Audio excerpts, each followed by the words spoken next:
is Maurice Elrod. I'm here with Jarrey Foster. I want to talk a little bit about, just things that have been going on with you prior to your injury. Yeah. So kind of pre-injury, injury, then post-injury. Okay. Obviously, there's a lot that's been going on. And the first question really is, before you I guess had your injury, it seemed like no one really knew who you were. You were kind of under the radar. Talk about those times. I'm sure it was probably very frustrating, some long nights, and kind of maybe even questioning and doubting yourself a little bit as well. Right. It was really started sophomore year, where I was just going to the gym every day. I didn't really care if anybody saw me. I just went to the gym, even if I had to walk. I just walked to the YMCA and just get in the gym anytime I could, just to get better. And once I got my chance, I was ready for it. And I finally got my chance at the back to school battle at Yates. And you saw me there. That's when you asked me my name. I remember that. But I got my chance that night, and everybody was there to watch me, and I did what I had to do. So it was just a time where people really didn't know me. But once I got my chance to prove my point, they knew about me. It seemed like you were prepared for the moment. Sometimes you have a big moment, opportunity comes, and people don't know that you were walking to the YMCA or going to the gym every single day, but you knew the amount of work you were putting in at that time. And when I saw you for the first time, I'm like, man, who is like? I thought y'all from like out of town or something. Like I didn't know where y'all. I didn't recognize anybody on the team. And how did you get with him in the elite? And how did that formulate with Mike and Eric? Yeah, my 9th grade year, I played with the Blue Chips, and Okay. Mike and Eric, Coach Mike and Eric, they were assistant coaches for the Blue Chips, and I didn't play a big role with the Blue Chips, and Coach Mike felt like I was a better player than that. I sat on the bench most of my 9th grade year, and he felt like, I could have played a bigger role and I could be the man on the team. And the 9th and 10th grade year, he made his own team. He called me and said, listen, I want you to be on my team. He said, this is going to be your team. You're gonna do what you have to do to make your teammates better. And you're gonna go to college, man. He put that into me, and that made me more confident. And once he told me that I was going to have to lead a team, that made me confident. He just really, Coach Mike and Eric, they really brought me up, and I thank them so much for that, because Mike is a big dude, man. So it's funny that you say that, because I can see the passion in him telling you something like that. And oftentimes, as a young player in 9th or 10th grade, your confidence may not be necessarily where you want it to be, and having somebody kind of bring that out of you, because often, we see things that you may not see in yourself. Right. And it was just kind of weird to kind of see. I can envision that conversation with you and Mike, and how that probably made you feel. So now you going into your junior year. You're coming off the back to school battle. You have a tremendous showing. It was incredible to kind of see a new person. That's why I kind of started the whole fresh faces. Things that people that never recognized, didn't see before. And then I'd never forget when you played in the Super 16. Yeah. So now so you come from the back to school battle. Now you have the Super 16, and I remember you were kind of quiet though. You were kind of quiet. Yeah, I was still quiet. Yeah, you were still like I'm kind of new to this. Yeah. But Brandon and Jalen, they were extremely vocal about you guys having the best team in the city. I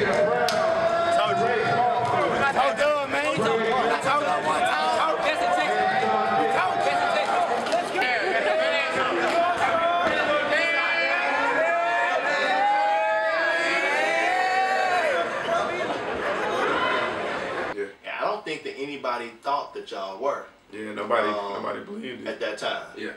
And it's crazy. Shout out to RCS Sports, man, Jim Hicks, because it's crazy that event really propels teams. If you look at it this year, Greg Tennessee won it, and they're doing what they doing tremendous right now. Hopefully they'll have a great run in the playoffs. But it seems like whoever wins that tournament does great in the season. So that's a good format. So again, RCS Sports Jim Hicks, that's a good look. But talk about just that whole season and how Coach Green got you guys to really believe that you guys were indeed the best team in the city. Yeah, from the first day of school, we said we broke it out state champs. Like we really believed it. The whole team, we believed that we were gonna win state. It was just a dominant thought that every time in the locker room we just talked about it, state championship, right. And that was on our mind. Every workout we went through, state championships. And Coach Green just said, stay together. He told us about a book he read, From Good to Great.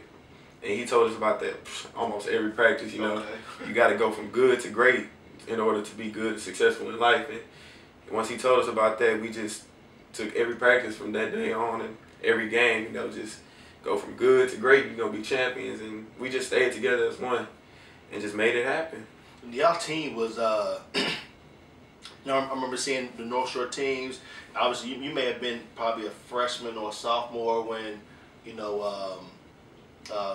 Motley was there. I was a sophomore. You were a sophomore that year? Yeah. Okay. So you had Motley, and you had Brandon, and you had Jalen.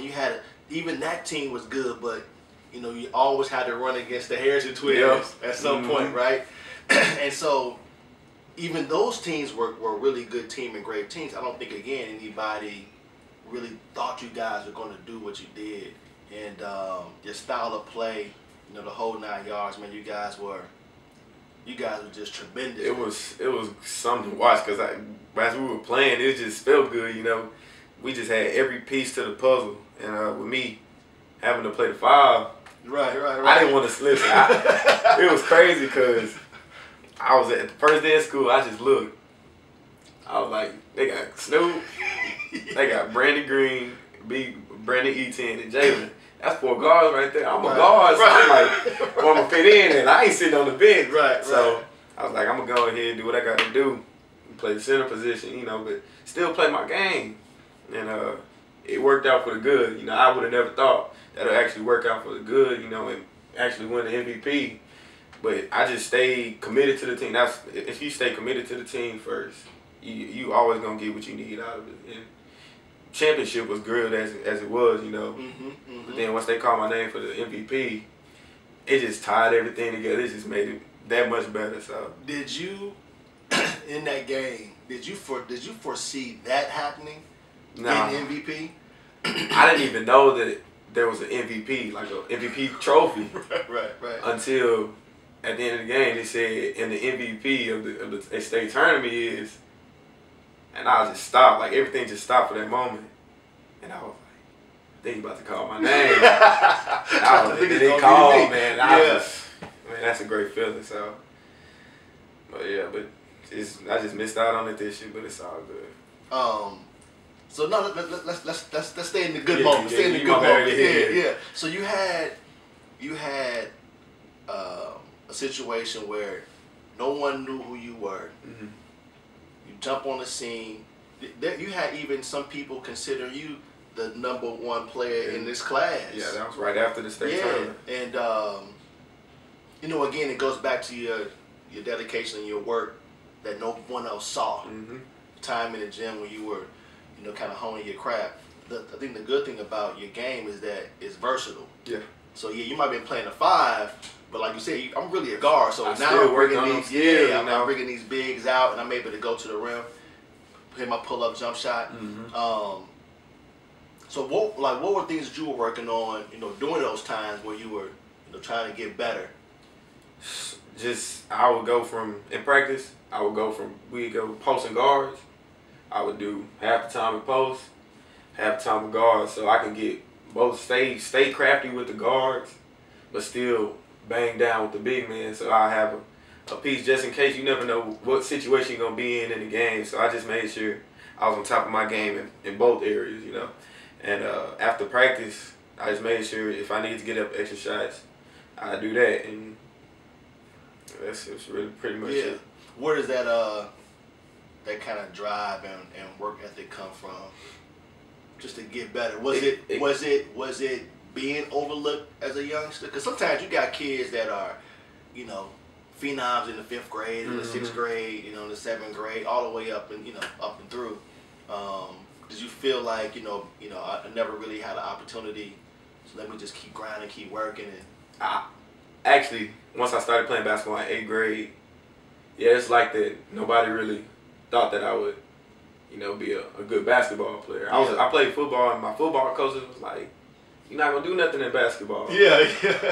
And that just gave fuel my fire, and every day I just remember like nobody believed that I would like be good, and I would see like other people, you know, they going to college playing basketball, and I just told myself, I told my mom, I'm gonna get a college scholarship playing basketball, you know, and so you won't have to pay for my college. Yeah. I'm gonna do what I have to do, grind, you know, until I get this done. Now, what, like 8th grade is obviously pretty late. Yeah, it's very late. You know, because like I said, you know, you got kids that started in 3rd and 4th grade nowadays. So you had, your ceiling actually is a lot. I always feel that if you're really, really good at a young age, you might cap off. You might not be that good once you get to 11th and 12th grade, because everybody has a ceiling. So you really haven't maxed out anything. You pretty much just started. Yeah, I'm just getting started. My best friend in 8th grade, Paul Ard, his dad, started a new team that summer called Authority. Okay. Authority, man. We played at Legends and the prom time tournaments, the small tournaments. So yeah, you could say we started from the bottom. But yeah, starting from those tournaments, and I played not knowing the actual high standards of AAU basketball. I just played, and then just going to 9th grade, I just felt like I could be really good. I can do this. And then that's when I got with the blue chips, and then I started to see the real size of AAU basketball. Now, 8th grade, how tall were you? Do you remember how tall you were in 8th grade? Because right now you're 6 what? 6'5". 6'5" now? 6'5". 8th grade, I was like, ooh, you say like 5'9", 5'10". Okay, so you have good height on you still. Yeah, around 5'9". Yeah, around there. And I did have some good height, but I stayed that until 9th grade. In the 9th grade, okay. I didn't really grow that much. And that's always the funny thing about basketball, because like you could be, you know, the myth is that Durant grew like 6 or 7 inches in the summer. What? How crazy That's is crazy. that? Yeah, you don't know when it's coming. You never know. And like you said, your dad is 5'11", 6 feet. You know, your mom is probably about this 5'7", 5'8". You 6'5". Yeah. Who would think that? Yeah, you know what I'm saying? like you just never know. In basketball, obviously, if you know, if I'm 6'1" and you 6'9" and we do the same thing, you better than me because you 6'9". Yeah. So the beauty of it is that, you know, you were able to grow and then your game expanded too. Yeah, that helped. So then you win state championship, you get the MVP. I'm on the high right there. I think I remember like texting you or tweeting you or something like that. Like, man, this dude got to be on cloud 9 right now. Man, it was. Whew, I was confidence going on another level. Yes, it was real high going into spring icebreaker. I feel like nobody was gonna. Nobody. Now here's the thing too. Now you're doing the spring icebreaker. Okay, at this moment, let me backtrack a little bit. You coming off a tremendous run. Like I said, you get the MVP trophy. Now you can possibly go to play with other teams, right? That was What was that whole situation like for you and your family? Like, you know what, we gonna stay where we are because these guys kind of been with me. This was one of the biggest things with my mom. We had a lot of conversations about this where, because a whole bunch of teams were coming after me, like R09, Hoops, Blue Chips were still trying to come get me back. A lot of other big teams, Adidas teams and stuff, like the franchise was real big when they was really trying to get me. And I feel like, you know, I should go play with a bigger team. I'm doing good. I should go feel like I can play with a bigger team. My mom let me know, you know, Coach Mike and Eric, they were with you down when you were at the bottom, you know. And I feel like she said, I feel like they're not gonna leave you now. So don't turn your back on them when they've been here for you. Right. And I was just thinking, I was like, yeah, that makes a lot of sense. And I'm still gonna be able to showcase my skills the way I want to, you know. Because if I mess up sometimes, you know, Coach Mike knows I can play basketball. Right. So he's not gonna look at me as like, oh, he's a fluke. Right. But if I go play with somebody else that really don't know me and I mess up and I'm not playing my game, It was like, oh, he's a fluke. We don't really want him. So right. it all worked out for the best, and yeah, it worked out for the best. I can say. Was that a hard decision? Yeah. Because again, you're there's so many different ways you can go with it. Like you said, either I stay with my team, I'm still a man, or I go somewhere else. I could be the man there, but at the same time, the dynamics have changed. Yeah. You know, they had players on their team that it's kind of like it's their team, or I may necessarily fit in with the coaching style, because everything is about style. I mean, how you fit in. Yeah, how you fit in. You know, I look at when people get drafted in the NBA. My whole thing is always, or going to college, picking the right school. It's all about style and fit. You can just pick the wrong school. Exactly. And you don't look the same. And I argue with people all the time. And I know this is your moment, but I gotta mention this. Yeah, go ahead. Argue with people all the time about the Harrison twins. People, oh, they can't play, they flukes, they garbage, they trash. I'm like, dude, are you tripping? They go to Kentucky. Like these dudes are legit. Yeah. They're just playing a system that may not necessarily showcase what they really can do. Yeah. You know, they can play. They just have another 8 or 11 elite guys, so they can't shoot. Exactly. All of them are All-Americans. They can't just shoot 30 shots a game, like they did, but they can hoop though. So that really bothers me sometimes when people say that, but it is about style and fit. So you chose to stay, and I'm sure Mike and Eric was happy about that. Yeah. And then what was that summer like? Again, prior to the injury. Yeah. It was still going great. Yeah. You know, the Icebergers still on the high, man. I was playing really good against the defenders and a couple teams out of town.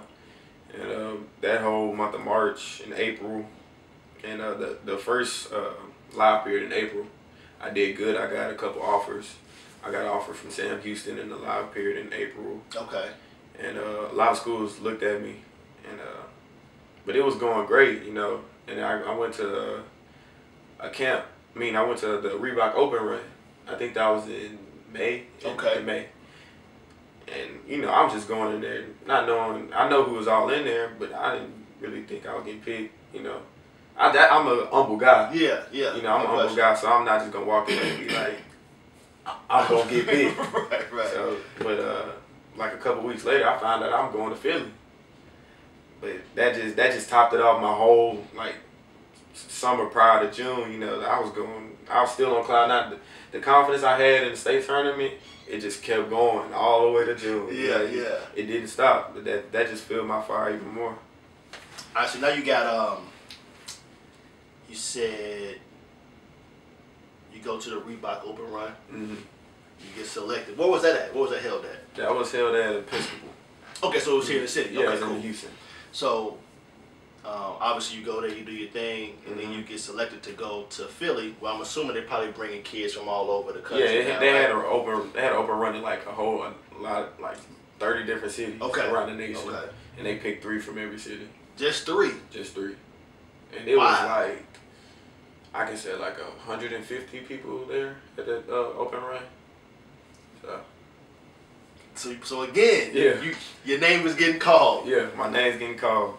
But nobody, when I walked into camp, nobody still didn't really recognize me. A couple people did, but nobody just, you know, looked at me as, oh, there goes Jarrey. Right. And that just, it helped me even more because, you know, they don't know me. So I don't know them. So just go out. I mean, ain't no friendly stuff. Ain't no there. Oh, I hate people being friendly. That's what I'm saying. Friendly out there. So you get selected for that, and then I don't want to say a disaster happens, but basically you tore your ACL. It was against the hoops. This is what's funny about it. I've been the whole summer. We could have played the hoops a couple times before. Okay. But finally, my coach Mike, texted me and said, "We're playing the hoops." I was like, "Yes!" I want to play. I finally want to play them, you know. And oh man, it got me stumbling. But I get in the game. I remember Christian James holding me. Yeah. I slashed by him one time, just with left hand, just boom. Yeah. And that's when it just started going. And then I scored a couple times after that. And then just one time the ball was rolling down the court and I just made a quick stop. And then boom, just happened like that. Like your life can change like that, you know. And I didn't really realize it until I just laid on the ground and just started thinking like, did this really just happen? Did this really just happen? Because I heard the pop. My coach, Coach Coleman, he was sitting in the front row. He heard the pop. And I just knew what it was. And I just thought about everything. Like, I didn't know scholarship. Right. Yeah. I wasn't going to be able to play for the coaches. Yeah, this is in May, right? This was in June. Like, in June. This was in June, right before the live period. Right. So I didn't know about my scholarship. I didn't know if I was going to play senior year. If I was going to be able to defend my title. I didn't, just everything just like that. My summer was over like just to have fun. I didn't do anything this summer. But like everything changed like that. And then that's when I just started crying. It wasn't because of pain. Yeah. Just started thinking about what I'm gonna miss out on. Yeah. You know, opportunities. They don't come, they don't come every day, especially when this is your last summer. You know, your last summer going into right before college, man. And especially when you got some offers in the live period. Yeah. You know, you performing well, you getting selected to do this and that. You on the big stage playing against one of the best teams in the city. And for it to happen, the way in which it did, I tell people all the time, man, like, injuries are depressing, man. It's depressing. Because you get in the cast or a foot or you got a brace on and like you really can't do anything. I'm saying anything. Like you can't even carry your plate. That's what I'm saying. You on the pressure. Just thinking about it got me just. It's for it. Just keep you down. You don't even want to talk to anybody. I was at a point where it was like a week straight. Once I found out that I officially tore my ACL, I just stayed in. I've never done just stayed in the room and just watch TV or something like that. It really keeps you depressed, and I didn't even think that ever I would get an injury tear my ACL, but it was just something to learn from. Then you just told me earlier that everybody in your family. Yeah, but I didn't think it would happen to my brother, my sister, my mom, my dad, but I didn't think it would happen to me. It's the foster way. Yeah, it's the foster way. I guess you can say that. But we all get through it, so we all get through it. So now, I tore my Achilles. Obviously, I'm not playing in high school, college right now, so I tore my Achilles last year. But I've never sat out, a season on the bench, going to practice. Now you have a different perspective. You probably appreciate Coach Green and the coaching staff a lot more because you see things that I didn't see. That you didn't see. Yeah. It starts with, I'm going to get to that. Yeah. It starts with the sad part about just sitting down watching your teammates. But I was rehabbing to come back to try to get back for senior year. Right. I wasn't like, I'm not going to play. Right. I was trying to rehab to get back, but on the sideline, just seeing them practice go hard, the stuff I used to do to get better, them just getting better, and me just sitting on the side just watching. It's just, sometimes it just wanted to just make you just stop. Like you just stop, why am I doing this? Sometimes everything was just pointless. And I just watching them get better, and I'm saying, what am I doing? But then I just think about it again. Just get back up and go work 10 times harder, to get back to where you need to be. And like I said, I didn't know about my scholarships and stuff like that. And all my accolades, that filled my fire too, because I feel like I had a point to prove. People told me, like Coach Mike and my mom and other people, like, you don't have a point to prove. But actually I did. I just wanted to let people know that I can get through controversy and trials, No question. And just watching my teammates play, it hurt me really bad. But like you said, Coach Green and the coaches, their perspective, I learned a lot. Yeah. Because it's a whole different point of view now. It's a whole different point of view. They see so many things that you didn't see. Because I'm yelling at my teammates like, "What you doing?" But if I was on the court, I'd be like, "All right, you cool. But now I'm coaching now, so you see a lot of different things and you learn fundamentals.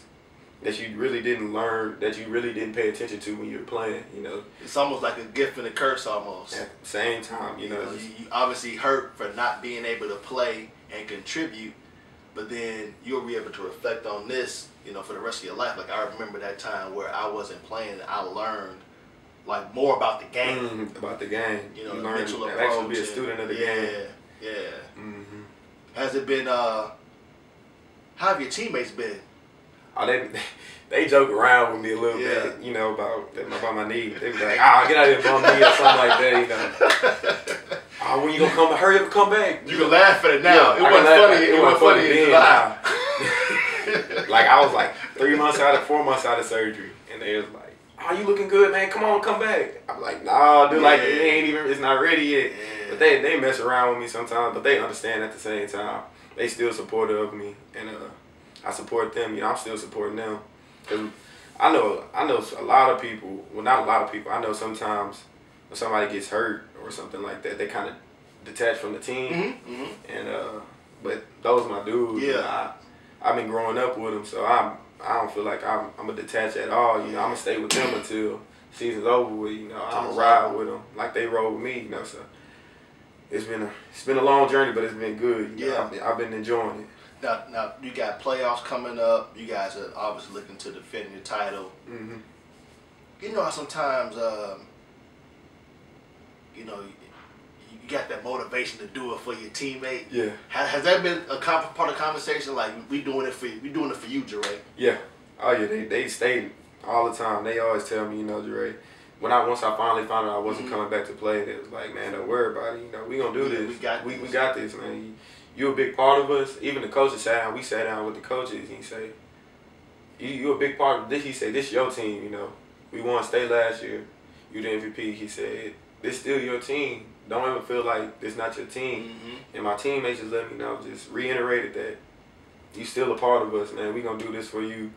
We gonna make sure we get it done, you know. And that just made me feel even better because they not looking at me as like a weak link, you know. Like, I didn't try to come back, you know. They're not even looking at us like that. They just playing the game, you know, how it's supposed to be played. So I was really satisfied with that. How many games is it to get to San Antonio? Is it 6? 7. You know, it's 5 to get to San Antonio, 7 to win. 7 to win. Mm-hmm. 5 to get there, 7 to win. That's all it is. It's 5 to get there. It seems like easy, huh? You just gotta win 5 games. It's just 5.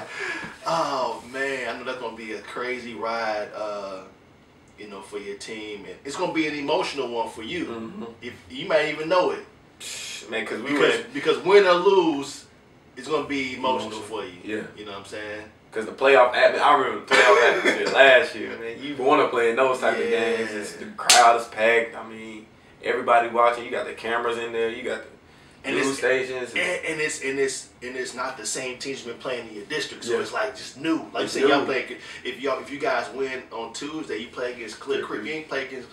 Never been played against Clear Creek. You know, so it's like it's new people, new faces. You finally see new faces and new games, and you finally see what you made of. That's what the playoffs is. Every possession count, and you see what you really made of. So it's just gonna be emotional. So yeah, it's gonna be emotional ride for y'all, I'm sure. Especially, I would say early on in the season, I was confused. I was like, this ain't the same North Shore team. Mm-hmm. Guys kind of looked a little off, and I didn't see the same level of intensity on the defensive end. Mm-hmm. I know you guys lost a few games early on. And I'm like, this ain't the same team. Mm-hmm. But now it's like y'all are getting back to that old form again. Yeah. And, you know, at the right time, that's when you got to click. That's the only thing that matters. That's the only thing that matters. Click at the right time and everything else take care of itself. So, and the last point, man, I wanted to just talk to you about, you know, really is the recruiting process. Mm-hmm. So you did say that you had a couple teams shy away from your school, shy away from you after you tore your ACL. Mm-hmm. But you committed to Rice. Yeah. What was that by, like, looking back? Was that done, you think, in haste? Like, man, I don't know if I'm gonna get anything else. That was not the intention. The way it went. That's what a lot of people may think it is. Right. I'm glad you asked that because they offered me in the first first slide period in April.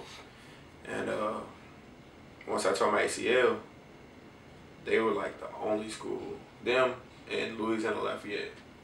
They were the only two schools that like really just stayed with me. But Louisiana Lafayette didn't offer me. Okay. They haven't offered me yet. But Rice, they stuck with me. Like the second live period, they came to every game, every M&E Elite game. You know, they came to every M&E Elite game, watched me. You know, just support my team, and that made me feel like a home. Like, I felt like the coaches cared. They wanted me, not just because of my game. They actually cared about me. And but my decision, it wasn't out of haste, because I remember once I called the coach, I was happy. I was talking to my mom about it. We was just sitting on the couch after surgery, like a week out of surgery. I was just thinking to my mom, like, ain't no point to wait. This is school. They want me. And close to home. Close to home. My family come see me play all the time. Right. Yeah. And so I was just great academic institution. Great academic. That was when my mom kept stressing. Yeah. I was like, it's great. And then so I just made the call, and it was done. I was committed to Rice, and I was proud. It wasn't like I was scared because I was injured. I knew I was gonna come back. I'm gonna come back no matter what. So it wasn't even about that. That's the Foster way, right? That's the Foster way. The Foster way. Hey, me coming back. Yeah. I was gonna come back anyways, no matter what school I was with. But they made me feel like I was at home, and I liked that a lot. Mm-hmm. Yeah. So then, what made you decommit, and how did the whole SMU thing come about? Well, I started to progress a lot in my rehab. Mm-hmm. I guess it wasn't I was getting antsy or anything, but I was progressing in my rehab, and I felt like I probably was gonna come back this season. That's what I didn't know. I didn't know if I was gonna be able to play this season or not. Right. Once I was progressing in my rehab, I felt like I probably, have a chance to showcase my skills again. Because sometimes when you tear your ACL, you get super knees. Yeah, you get super Russell Westbrook. I'm saying, and Derrick Rose, man, I'm telling you, they come back. Yeah. But yeah, come up with a vengeance. Yeah. But it was progressing really well, and I might be able to progress show my skills again. And I was just hearing about other schools, about interested in me, and wanted to talk to me, and just wanted to get to know me and try to get me on a visit. But the type of dude I am, I'm not the type to go behind Rice's back and try to like go visit a school or talk to other coaches. And it was nothing against Rice. Rice was a great choice. I didn't commit for the wrong reason, Right. I didn't commit for no reason. But I was just trying to stress to Rice like that. Great school, great opportunity, great everything. I would love to be here. But at the same time, I didn't get a chance to get recruited like I wanted to. Right. Like a lot of schools that, any player wants to go major D1, high D1, as high as they can, if it fits right. And I feel like I didn't get recruited like I wanted to just because of my injury. And all the schools, I just wanted to hear what they were talking about. Right. Every school is not just, some schools just doing it just to offer you. They just want you. You go in there sitting on the bench. You never know. But I just wanted to talk to them and see what they were coming from. But I was not the type to go behind Rice's back and start talking to other coaches, and they start to hear about it. And they don't want me now. So I just wanted to do it the right way. I told Rice, I'm still interested in Rice. I love Rice. But I just want to do this the right way. Right. I just want to see what else is out there. See what else is out there. That's exactly how I said it. I want to see what else is out there for me. And I had to make a decision.